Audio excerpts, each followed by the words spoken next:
ఒకప్పుడు ఆడపిల్లలు పుడితే భారంగా భావించేవారు. కానీ రాజస్థాన్లోని పిప్లాంత్రి అనే ప్రాంతం అందరికీ కూడా ఆదర్శంగా నిలుస్తోంది. అది ఎలా అంటే వాళ్ళ గ్రామంలో ఒక ఆడపిల్ల పుడితే 111 మొక్కలు నాటుతారు. ఎస్, ఈ ట్రెడిషన్ అనేది 2006 నుంచి ప్రారంభమైంది. శ్యామ్ సుందర్ పలివాల్ అనే ఒక వ్యక్తి తన కుమార్తె జ్ఞాపకార్థం ఈ కార్యక్రమాన్ని ప్రారంభించారు.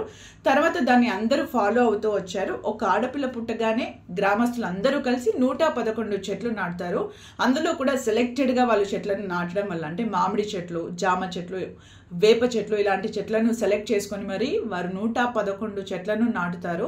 సంవత్సరానికి మినిమం 60 నుంచి 70 మంది ఆడపిల్లలు పుడుతూ ఉంటారు. ఈ లెక్కన 111 చెట్లు అంటే ఎంత పెద్ద మొత్తంలో అక్కడ చెట్లను నాటారో అర్థం చేసుకోవచ్చు. అది మొత్తం కూడా పచ్చని ఓయాసిస్ని తలపిస్తూ ఉంటుంది.